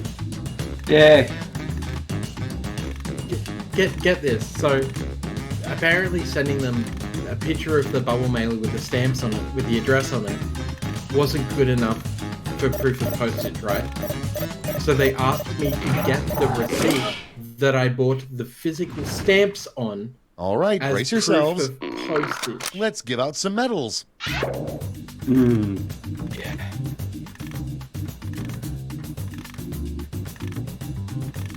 Why is there a Star Trek joke? I know. Why does it even make sense? Because it doesn't.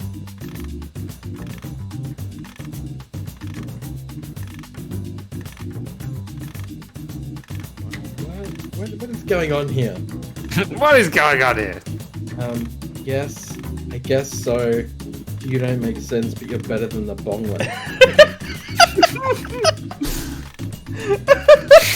It's kind of great.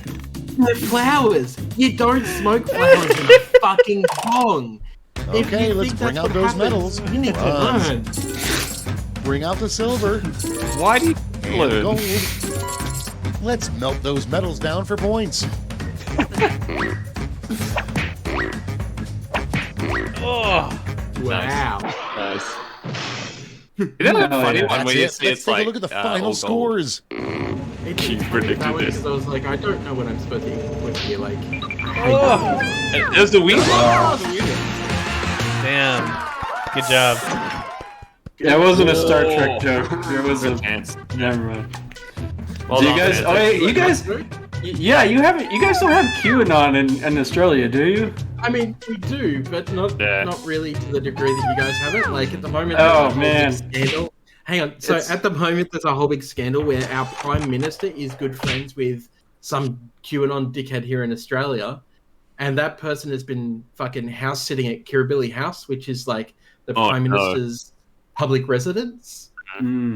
So we've had somebody from QAnon staying in a place that potentially has Australian military secrets in it. Secrets.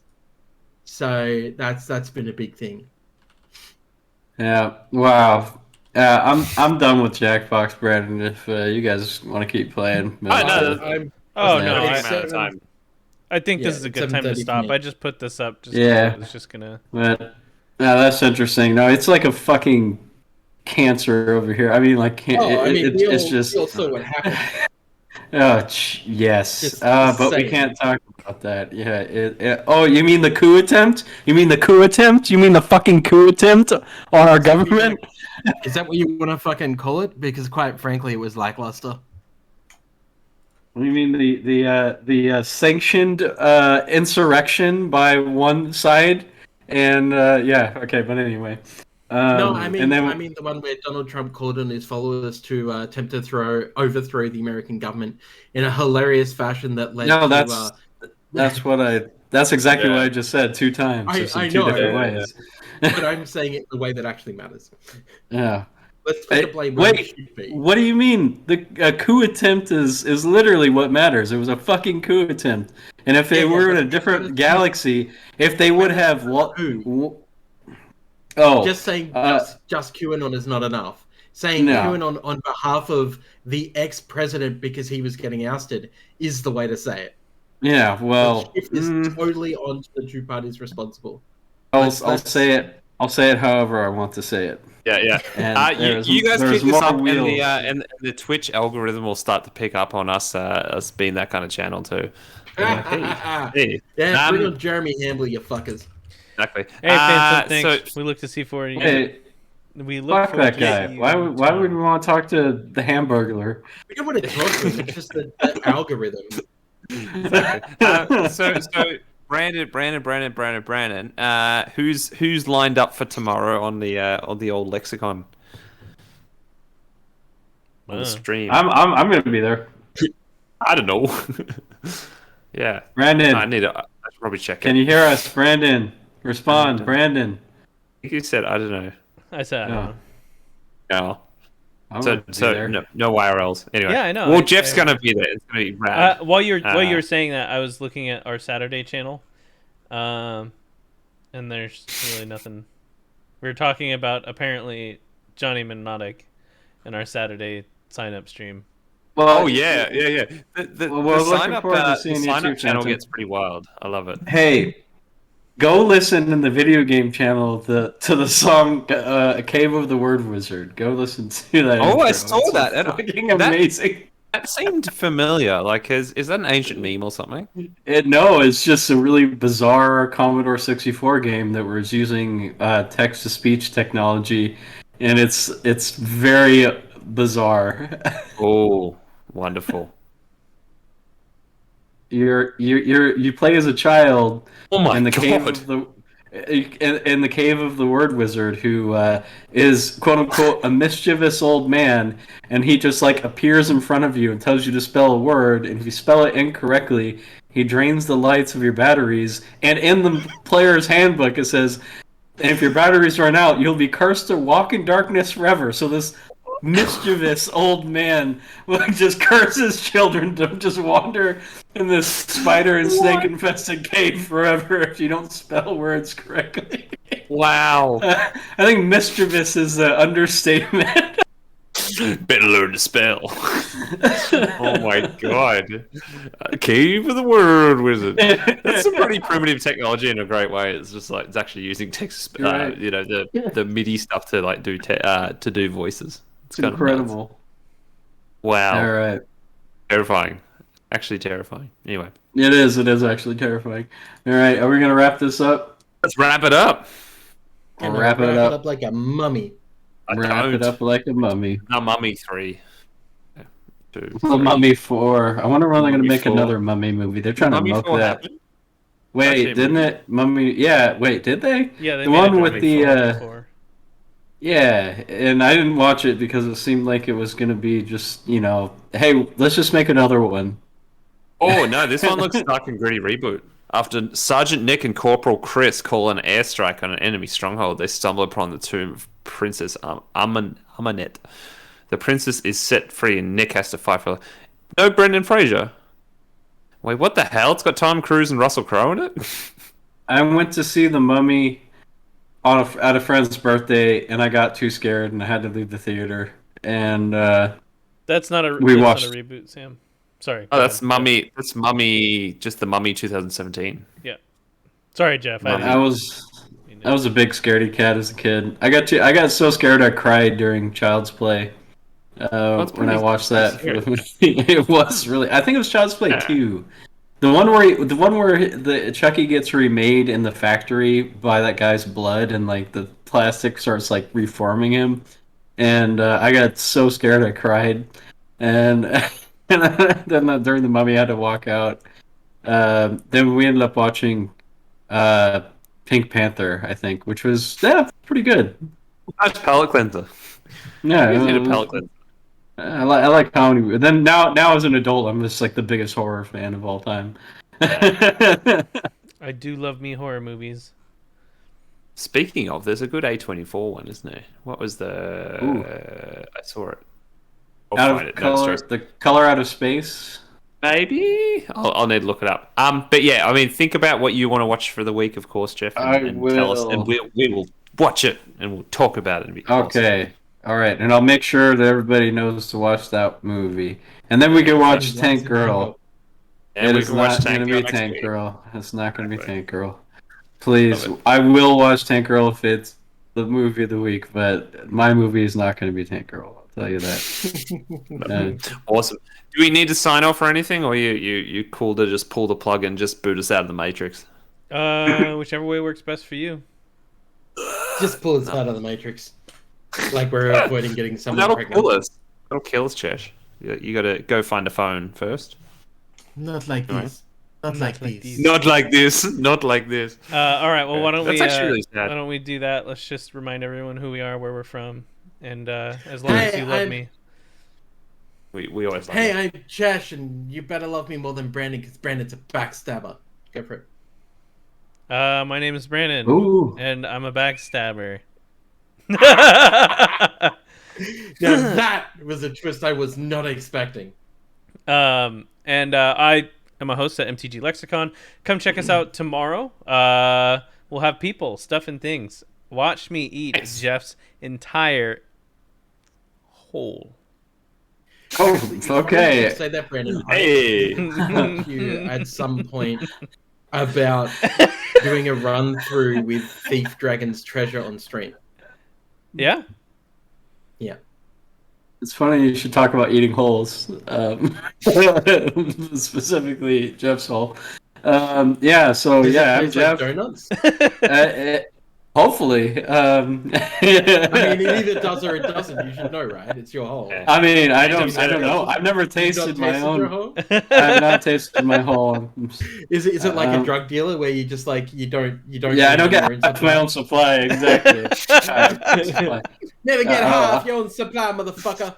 I'll leave that to the strange women and envies that run through my I just want to do an after sex survey. If I'm ever single again, I think I'm gonna do an after sex survey, and it's gonna have like, does my ex taste like X? Wow. Okay, I got a funny story about that, but that's after dark story time. I'm Jeff, and I'm here to tell you that the Matrix pull-out method is way better. The second you're about to nut, just reach behind your head and just pull that shit. Just dematerialize. No muss, no fuss. You don't have to pay for a cab or anything. I unfulfilled. The person just disappeared like an apparition. You nut in the tank. As you wake up, you're like, oh! Yeah, exactly. But it's like the millisecond right before you're about to nut, you just yank that shit out, and then you wake up and you're like, oh, it's gonna be a lot better. That's not how the interface works. It kills you. Remember? It gives you. So you gotta be on the residual telephone. feedback shock. You gotta be on the telephone. Well, it's not so good. You die. You come to death. That's the best way to go out. Anyway. All right. Yeah. I'm Sam. You can find me on Commander Crunch pretty much fortnightly, and we talk Commander and talk to the Commander community and talk about life and Commander and all that stuff, and it's going to be fun. And I think we got our next episode coming up this week, but you can find that wherever you get the podcast from, so your Spotify's and all that junk. So that's it. Commander Crunch is where that is found. And then find us next week as we talk about a movie of Jeff's choice. Oh, Phantom is out to. I'm out to see you guys later. Oh, peace out. I see you. Yeah. Phantom also said, please play some Beyblades too. Ooh, Dragon Quest. Quest. Yeah, that's what happened to Agent Smith though. He Neo went in him, and Agent Smith busted so hard that he exploded. Anytime, yeah. Isn't that the Ghostbusters song? Yeah, exactly. Bustin' makes me feel good. That's in the lyrics of the Ghostbusters. If you're gonna nut in her, you gotta pull the plug. Who you gonna call? Bustin' a nut, yeah. Bustin' makes me feel. It makes me feel good. Well. Anyway. All right. With Right, that, pull the I think plug, we're gonna Brad. pull the plug. Love y'all. Pull it. Take it easy. Good night. Bye.